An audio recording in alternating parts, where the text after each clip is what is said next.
Provérbios 21, versículo de número 1, diz assim a palavra do Senhor: como ribeiro de águas, assim é o coração do rei na mão do Senhor.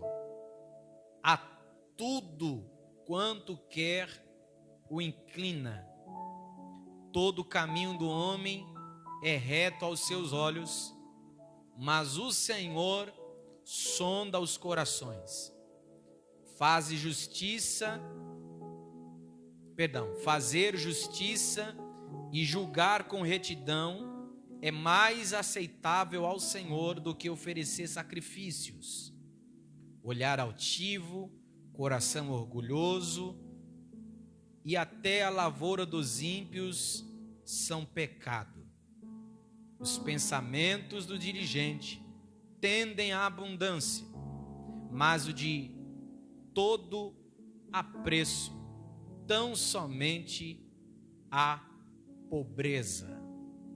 Senhor, em nome de Jesus, graças te damos pela tua palavra, que o Senhor nos dê clareza na tua palavra, que o Senhor nos faça entender a tua palavra e o melhor de tudo, que o Senhor nos ajude a praticar a tua palavra. Em nome de Jesus é o que nós te pedimos e te agradecemos, em nome de Jesus, amém. Se assente fazendo aquele barulhinho que o diabo não gosta. Isso. Glória a Deus.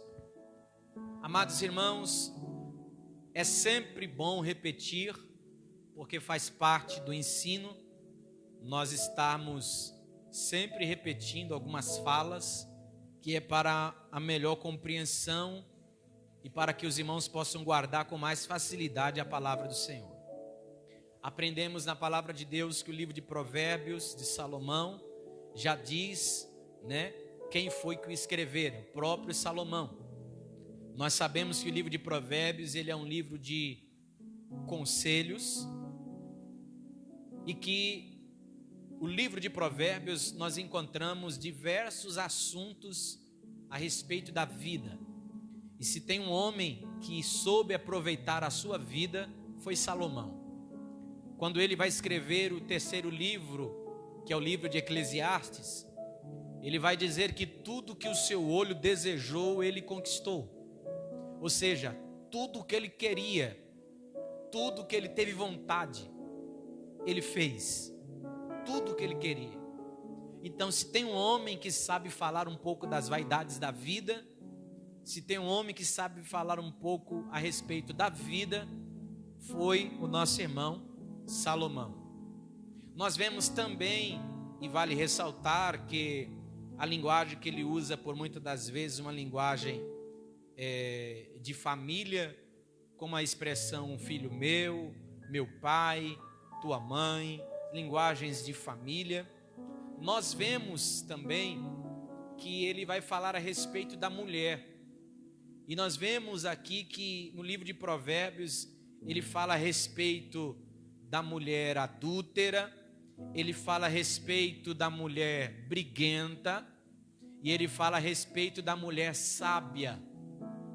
Podemos dizer que essas três características elas podem ser usadas, inseridas em uma só pessoa.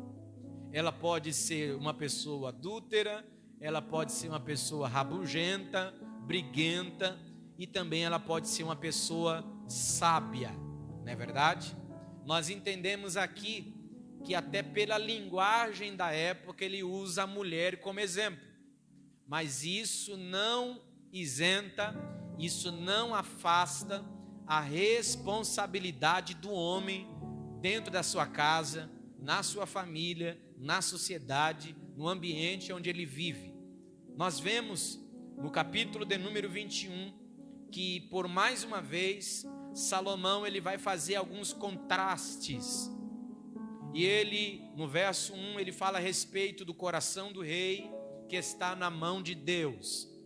O coração de todo homem, de todo líder está nas mãos de Deus. Fala a respeito do controle, fala a respeito do domínio, fala que o Senhor tem tudo na palma de suas mãos. Ele também no verso 2, ele vai falar a respeito que o homem, há caminhos que para o homem são retos, mas o Senhor sonda os corações. Nós podemos linkar este verso com o Salmo 139, quando o salmista diz: sonda-me, Senhor, e me conheces. Conheces o meu coração, conheces o meu deitar, conheces o meu assentar, conheces o meu levantar. Deus conhece o nosso coração. Tudo que você faz, tudo que eu faço, Deus vê além das nossas atitudes. Deus olha também as nossas intenções. Por isso, quando você vai ver o livro de Apocalipse, você vai ver que por muitas das vezes Deus vai usar a seguinte expressão quando fala com a igreja na Ásia, ou as igrejas na Ásia: eu sei e conheço as tuas obras. Por quê? Porque Deus conhece além da atitude, Deus conhece a intenção que há no coração. Por quê? Porque há pessoas que na igreja fazem coisas para quê? Para se mostrar. E isso eu falo não só na igreja, que você tem alguém que trabalha aqui em grandes empresas, empresa grande, você vai sempre encontrar um funcionário ali que ele gosta de fazer as coisas para quê? Para se mostrar, para mostrar para o patrão.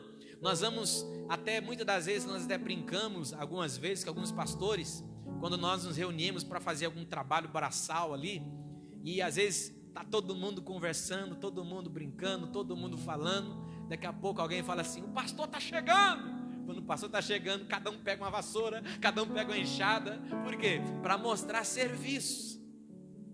E isso não é só dentro da igreja que acontece, isso em todas as áreas da vida.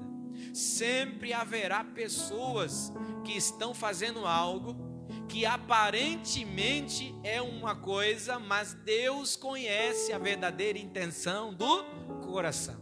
E o proverbista, ele está falando aqui, não é a primeira vez. Ele está dizendo que o Senhor sonda os corações. O Senhor conhece os corações. É por isso que há pessoas que ela vem cantar, canta bonito, prega bonito, mas o seu coração está cheio de orgulho, seu coração está cheio de raízes de amargura.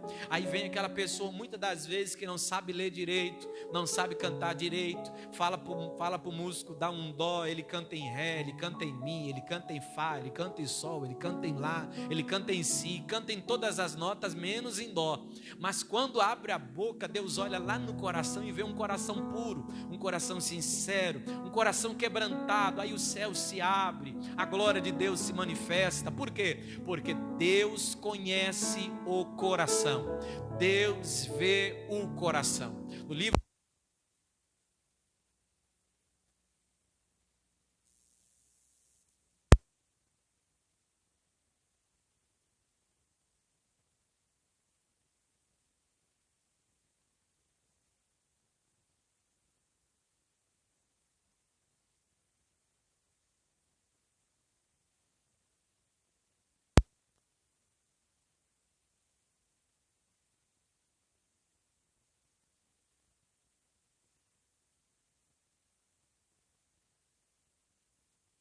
eu vejo o coração. Você conhece apenas a aparência, mas eu vejo o coração.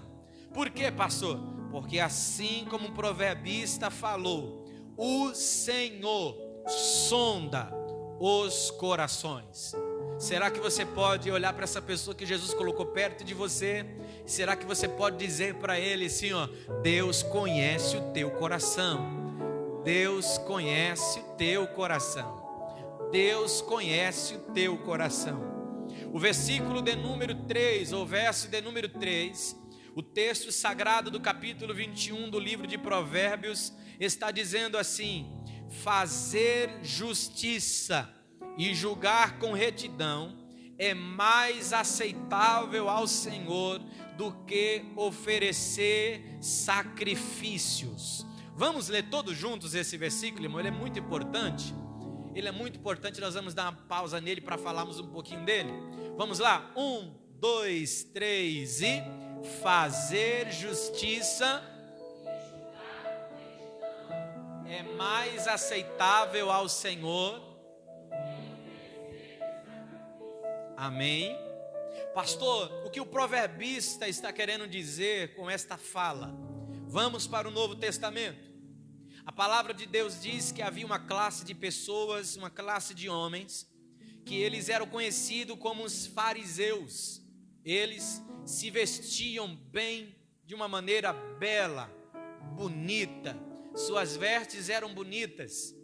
Porém, eles eram extremamente religiosos.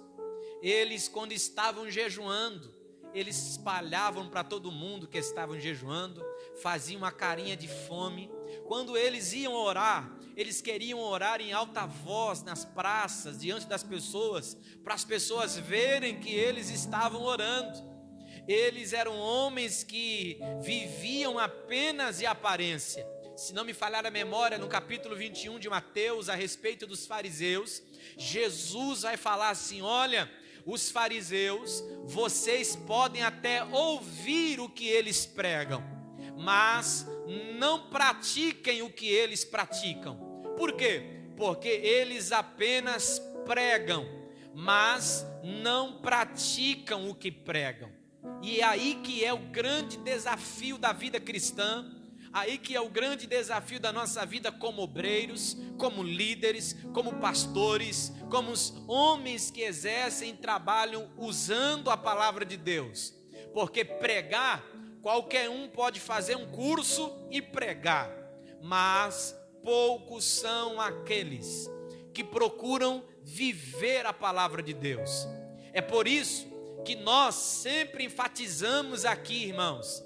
Se você vem nas sextas-feiras, você vem no domingo de manhã para a escola dominical, você vem no domingo à noite nos cultos, ouve a palavra, se alimenta da palavra e não procura praticar a palavra, irmãos, perdoe-me a sinceridade, mas você está perdendo tempo. Por quê? Porque não adianta de nada você apenas ouvir e não praticar. Não adianta de nada você apenas vir para os cultos, participar dos cultos e não procurar praticar a palavra de Deus, aquilo que o próprio Senhor nos ensina durante os cultos, durante as semanas em que passamos juntos aqui. E o proverbista, ele está dizendo: faz mais justiça, ou melhor, fazer justiça, julgar com retidão, é mais aceitável ao Senhor do que oferecer-lhe sacrifício. Sabe o que me lembra também esse verso? Me lembra de Saul. Aleluia. Saul recebeu uma ordem do Senhor: espera. Saul recebeu uma ordem: espera. Mas ele olhou para o povo e não quis mais ouvir a voz de Deus, e ele fez o que ele não era para fazer, porque rei é para reinar, sacerdote é para estar na frente como sacerdote, é para oferecer os sacrifícios, e Saul foi fazer algo que não era para ele fazer, ou seja, ele sacrificou, mas não obedeceu à voz de Deus. É por isso que o profeta chega para ele e diz: Saul, é melhor obedecer do que sacrificar. É por isso, irmãos, que tem pessoas que elas chegam na igreja e é sempre usando palavras negativas. Não pode isso, não pode aquilo. Agora tu é crente, não pode isso, não pode aquilo, não pode isso. Aí vive uma vida religiosa dentro da igreja. Aparentemente uma coisa aqui, mas dentro de casa é totalmente diferente. No trabalho é totalmente diferente. Na escola é totalmente diferente. Na faculdade é totalmente diferente. Aí eu te pergunto: vale a pena ficar encenando aqui na igreja? Vale a pena ficar encenando na igreja? Certa feita, Deus, usando o profeta Joel, disse ao povo de Israel: eu não quero que vocês rasguem as suas vestes, mas eu quero que vocês rasguem os seus corações. Vocês precisam Eu não quero que vocês vivam uma vida de aparência, porque o povo vivia uma vida que adorava a Deus de dia e a Baal de noite. E quando chegava na hora do culto, encenava uma coisa. E o Senhor está dizendo através do proverbista: é mais aceitável ao Senhor fazer justiça, julgar com retidão, do que oferecer-lhe sacrifício. Então não adianta eu acordar 5:30 da manhã, me arrumar, vir para a igreja, orar 6 horas, 6:10, 6:20, 6:50, 7 horas, acabou a oração, eu vou viver o meu dia como se nada tivesse acontecido. Eu estou vivendo uma vida de aparência, de hipocrisia. Aí Deus na sua palavra está dizendo assim: é mais aceitável você andar com uma vida de justiça, andar em retidão, do que oferecer-lhes sacrifícios. Então só no verso 3, o Senhor está nos aconselhando. A quê, pastor? A não viver uma vida de aparência, a não viver uma vida de hipocrisia, demonstrar ser algo que no íntimo Deus sabe que você não é. O proverbista, ele vai continuar falando, e o verso 5, ele vai dizer assim: os pensamentos do diligente tendem à abundância, mas os de todo apressado tão somente à pobreza. Tem alguém que tem uma outra tradução aqui? Pastor, tem uma tradução diferente. Tem alguém? Levanta a mãozinha assim, deixa eu ver. A Miriam, leva o microfone lá, ô Elias. Pode ler, irmã, em nome de Jesus. Versículo 5. Nossa irmã vai estar lendo. Os pensamentos do diligente tendem somente à fartura, mas de todo aquele que é o apressado, somente para a necessidade. Amém? Tem mais alguém que tem outra tradução? É igual? É igual ou diferente? Diferente? Põe Elias. Pode ler. A Samara, lê, Samara, a sua também. Os planos bem elaborados levam uma fartura, mas o apressado sempre acaba na miséria. Ah, legal. Isso. É diferente também, Elias? É igual? Eu achei interessante essa tradução. O sentido é o mesmo, tá? Mas a tradução, às vezes, usa-se para um melhor entendimento. Mas eu achei interessante essa tradução, que diz assim: ó, os planos bem elaborados levam à fartura, mas o apressado sempre acaba na miséria. Pastor, o que isso quer dizer? Fala de planejamento. Fala de planejamento, irmãos. E isso é para a nossa vida. Nós temos que nos planejar. E ele está dizendo assim, ó, aquele que se planeja bem, ele com certeza vai chegar com facilidade à riqueza. Porque a sua vida, ela é planejada. E eu confesso que eu preciso melhorar muito nisso, a respeito de planejamentos. Por quê? Infelizmente, o que mais nós vemos acontecer? A pessoa ganha R$2.500, um exemplo. Aí ela gasta R$5.000. Aí ela chega na igreja e diz: olha, pastor, eu preciso que o senhor ore por mim, porque o diabo se levantou. O devorador está querendo destruir a minha finança. Só que eu fico imaginando o diabo fazendo aquelas caretas assim, ó. O quê? What? Como assim? Tem coisas que não é o diabo, irmão, é falta de planejamento. A pessoa precisa se programar. Tem pessoas, eu me lembro que quando eu trabalhava numa empresa, pegava o salário, primeira coisa, tirava o dízimo, separava uma oferta, pagava isso, pagava aquilo, guardava um pouquinho, e aí, vamos que vamos. Porque você tem que se planejar.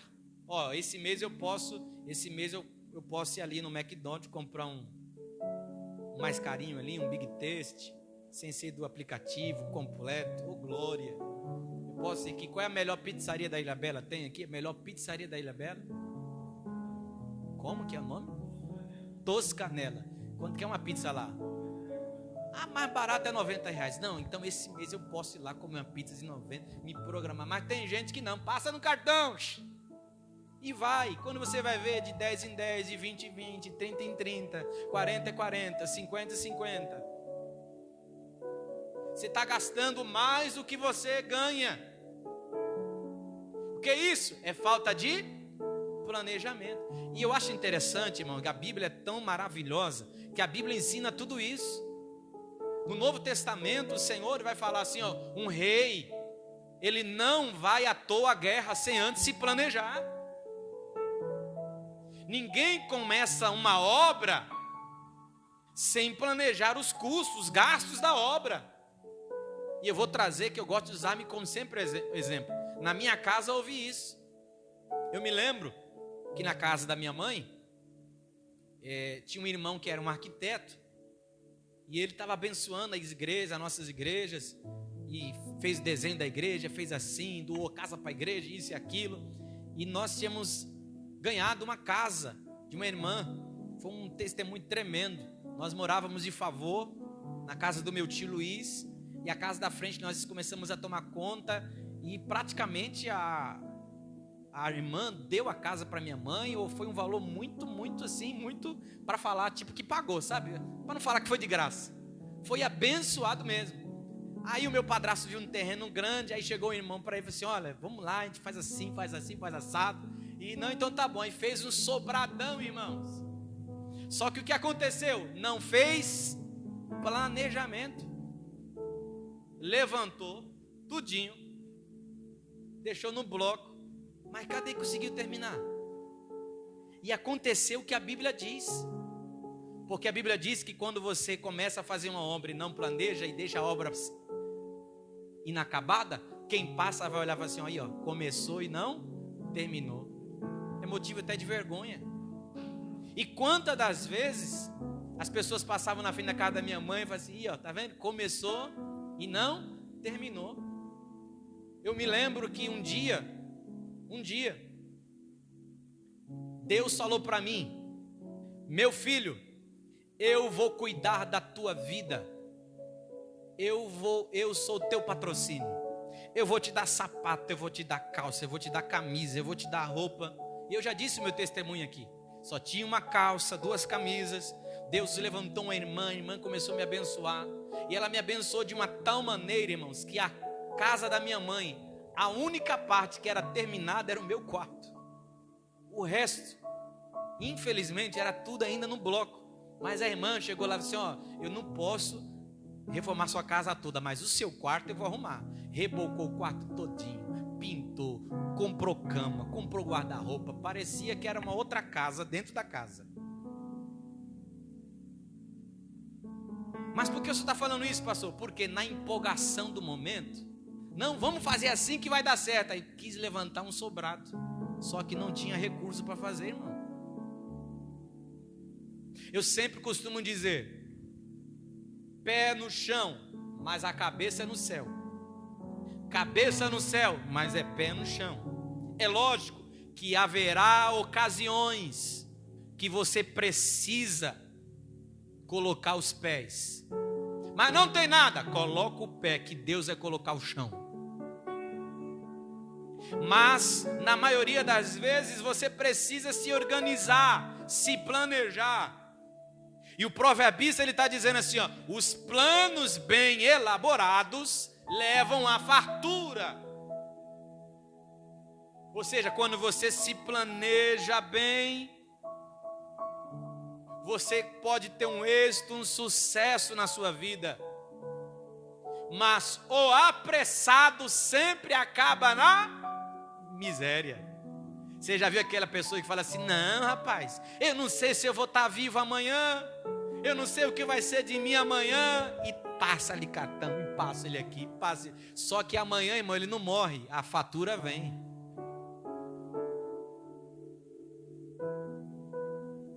E aí, aí haja o Senhor lá no céu ouvindo as orações do abençoado.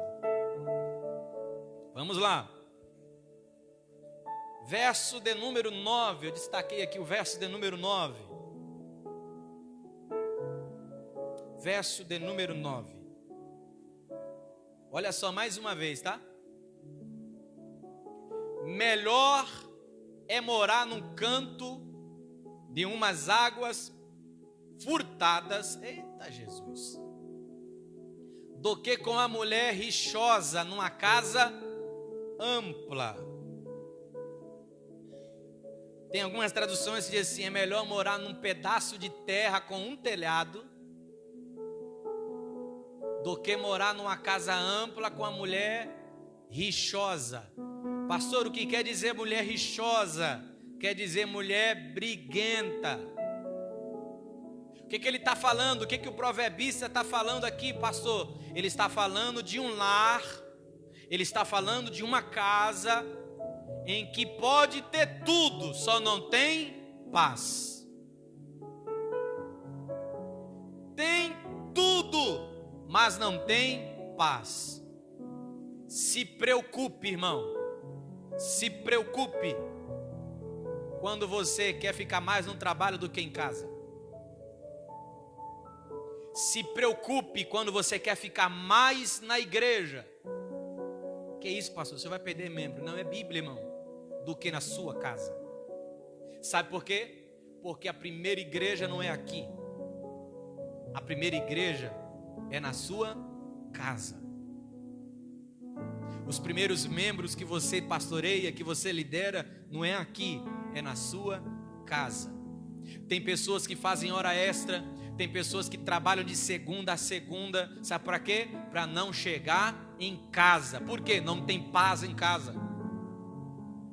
Tem pessoas que não param em casa, não é porque ele quer ficar rico, não é que ele usa isso de desculpa, não é porque ele quer dar um futuro para o filho, ele usa isso de desculpa. Sabe o que ele quer? Ele quer ficar ausente de casa.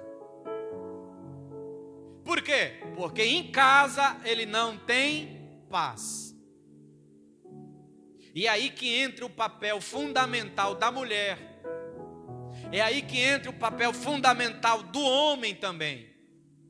Porque tem gente que olha esse versículo, o varão olhou assim: ei, tá vendo? Ei, mulher, fala a Deus. Tá vendo, mulher briguenta? Só que aqui não é só para mulher não, viu, homem? Tem homem também que é chato que só, irmão. Que a mulher não vê a hora dele ir trabalhar. Quando ele sai, ela diz: tchau, amor, bom trabalho. Quando ele fecha a porta, ela: graças a Deus, vai em paz, meu filho, faça bastante hora extra. Por quê? Porque em casa não consegue ter paz, irmão. E o que é paz? É todo mundo ficar em silêncio? Não, é ter harmonia dentro de casa. É você poder ter um momento com a sua esposa, é você ter o seu momento com os seus filhos, e é isso que a palavra está nos dizendo. E o proverbista, ele é muito claro ao dizer: olha, é melhor estar num lugar, num pedaço de terra, só com um telhado, do que ficar numa casa ampla, com uma mulher rixosa, com uma mulher briguenta. O verso 19 é a continuação desse texto, por mais que esteja em outra referência. Vamos ler todos juntos? Vamos lá? 1, 2, 3 e... melhor...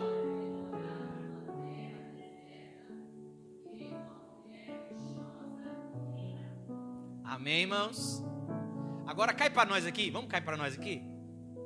Salomão teve cerca de 1000 mulheres.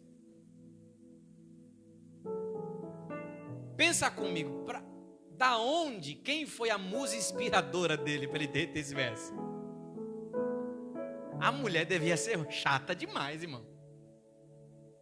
Porque para ele ter essa inspiração de falar assim, ô mulher chata, que mulher é essa? Eu acho que com certeza fazia um revezamento de mulheres, né? Naquela época, só ia as mulheres que o rei selecionava. Então, com certeza, quando chegava a vez dela, ele colocava outras na frente e dizia, não, deixa essa ir para lá, a gente vai chegando lá depois, chama depois, e isso e aquilo. Por quê? Imagine só quem foi a musa inspiradora para que ele pudesse compor esse provérbio. E observe que não é o único versículo. Você vai ver que do capítulo 1 ao 31, você vai ver que por muitas das vezes ele vai usar o exemplo dessa mulher rixosa, mulher iracunda, mulher briguenta, mulher chata, mulher que fica falando nas orelhas. Quando ele diz que é como uma goteira dentro de casa. Todo mundo sabe, eu acho que todo mundo já teve uma experiência de ter goteira dentro de casa, não é chato? Pim, pim, pim, pim. Então imagine só quando chegava a ver, eu fico imaginando, irmão, quando tinha aqueles revezamentos de mulheres que para chegar com ele, para ficar com ele, chegava a vez dela, ela já chegava assim, poxa, demorou, hein? Não sei o que, mal chegou a minha vez, a fulana já veio 2 vezes na minha frente, e não sei o que, eu fico imaginando, oh, meu Deus do céu, imagine só,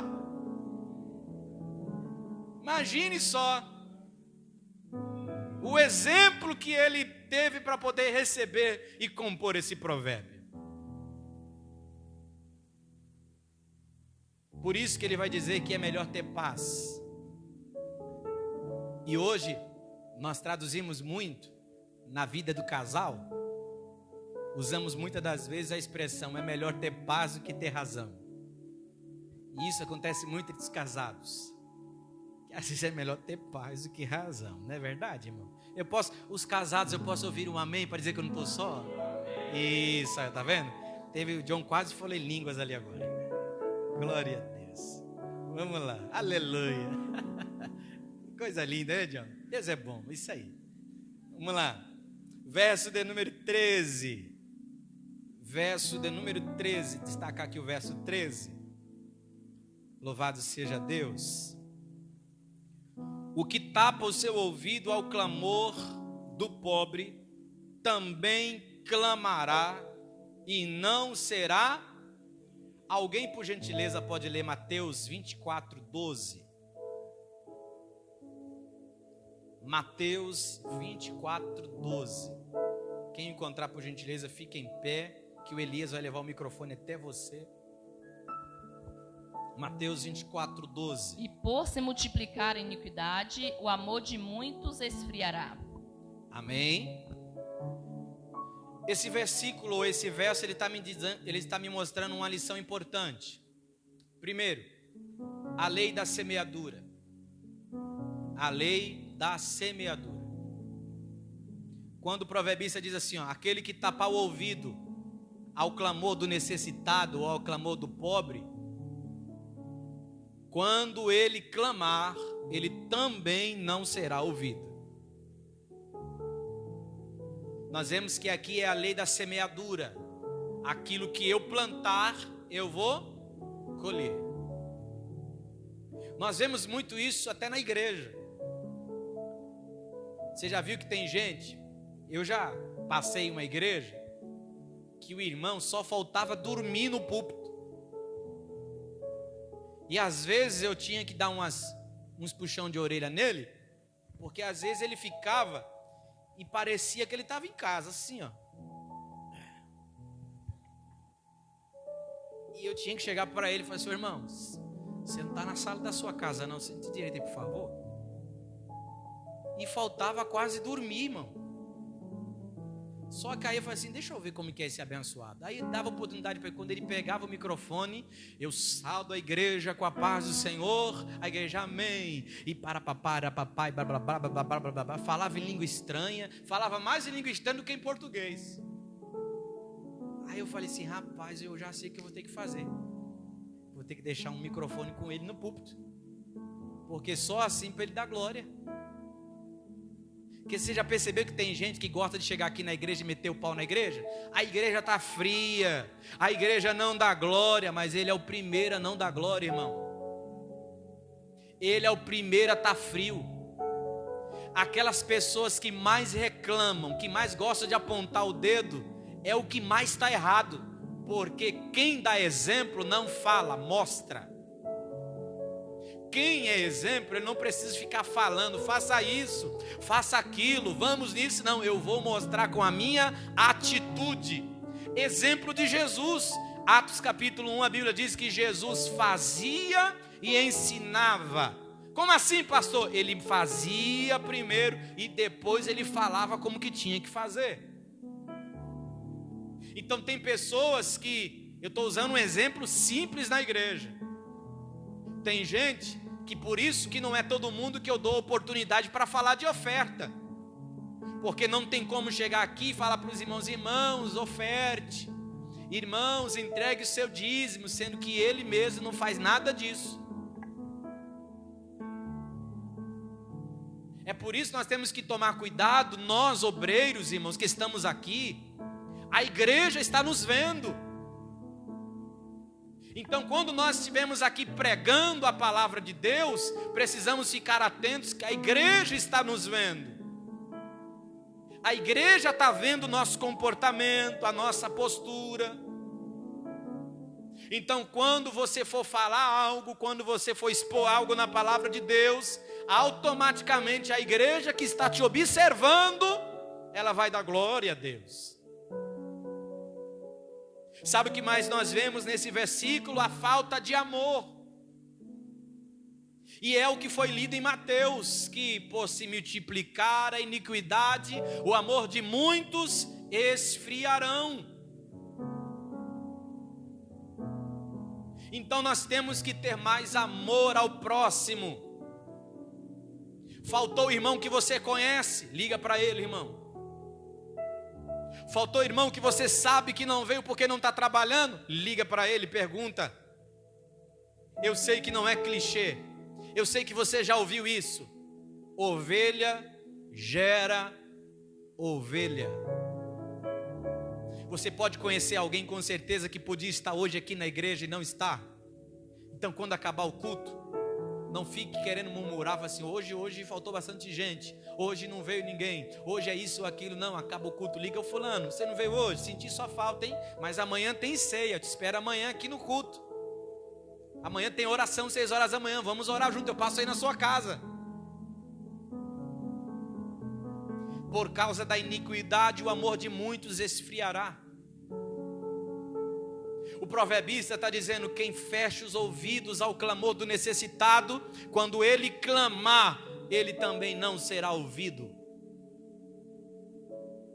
Então tome muito cuidado, porque essa lei não falha. Aquilo que eu plantar, eu vou colher. Verso de número 17 diz assim, necessidade padecerá o que ama os prazeres. O que ama o vinho e o azeite nunca. Você pode repetir comigo assim, ó, nunca. Tá fraco. 1, 2, 3 e 1, 2, 3 e nunca. Nunca. Nunca enriquecerá. Nós falamos aqui na sexta-feira passada sobre o vinho, sobre bebidas alcoólicas. E a Bíblia é clara, se você quer ter uma vida de sabedoria, se afasta do álcool.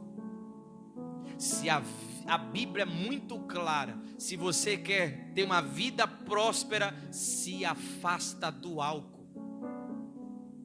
Se afaste da bebida, é o conselho que a Bíblia Sagrada nos dá. E não adianta você querer colocar na cabeça de fulano, de beltrano, igual os comerciais que passam na televisão. Se for beber, não dirija, beba com moderação. A Bíblia é bem clara. Quer ter sabedoria? Foge do vinho.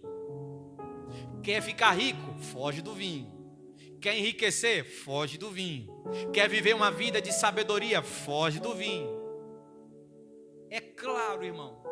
Pastor, É pecado, não é? A Bíblia é clara. A questão aqui não é o ser pecado ou não ser. A questão é, se você quer ter uma vida abençoada, de paz, se você quer ter uma vida abençoada, com sabedoria, se afasta. A Bíblia diz assim: todas as coisas me são lícitas, mas nem tudo me convém. Então fica a dica em nome de Jesus. Não vamos nos apegar muito nele agora, porque nós já falamos na sexta-feira passada bastante sobre bebida, né? Vamos continuar porque o tempo passa rápido. Verso de número 23.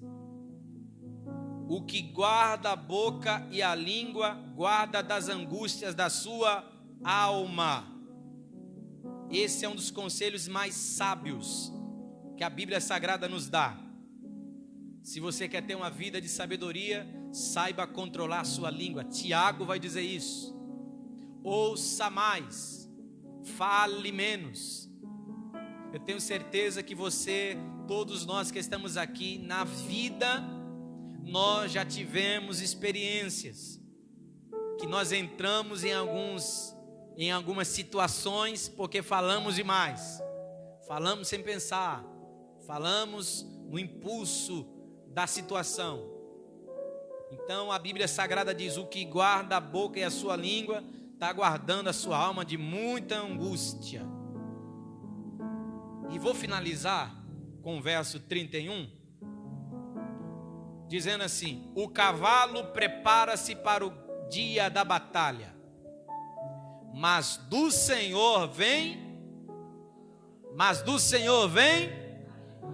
Amém ou não amém? Então entenda só, há um ponto muito importante. Observe que o verso 31 está falando de uma guerra, de uma batalha. Como eu vou para a batalha? Despreparado? Não. Eu tenho que fazer a minha parte. Porque a outra da vitória, quem vai fazer é o Senhor. Quando nós vamos observar lá em 2 Crônicas, quando Josafá prepara todo o povo está se preparando para a batalha, ele está fazendo a sua parte. O profeta se levanta e diz assim: não, nesta peleja não tereis que pelejar, porque a peleja não é vossa, é do Senhor. Então ele pega os levitas, os cantores, colocam na frente da batalha e diz: vão cantando e louvando, porque nós estamos fazendo a nossa parte, mas a parte da vitória só quem dá é o Senhor. Ele diz assim: a peleja não é vossa, parai, ficai sentado de boa, debaixo do pé de coco, tomando uma água de coco bem geladinha. É isso que ele diz? Não, parai e estai de pé. A nossa parte temos que fazer, que é nos preparar para a batalha, nos preparar para a guerra. Ei, você acha que Davi não se preparou? Se preparou. Como? Com o leão, com o urso. E para descontrair um pouquinho, eu já vi um irmão falando que Davi venceu o leão, o urso e até o tigre. Aí eu falei assim: irmão, não tem tigre na Bíblia não, mas pastor, se tivesse ele ganhava também. Mas por quê? Antes de Golias chegar, ele venceu o leão, venceu o urso. Que isso? É a parte do preparo. É a parte do preparo. Porque quem diria, irmão, que para vencer um homem com cerca de 3 metros de altura, você só ia precisar de uma funda e umas pedrinhas? Por quê? Só quem faz isso é o Senhor. Então a sua parte faça.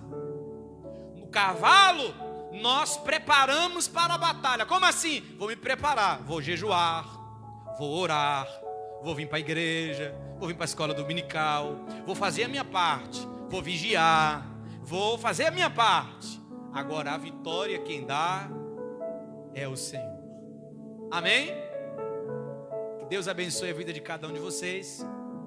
Como nós sempre fazemos nas sextas-feiras, nós vamos orar alguns minutinhos agora e pedir que a palavra do Senhor, que essa semente que foi lançada, ela possa germinar em nosso coração.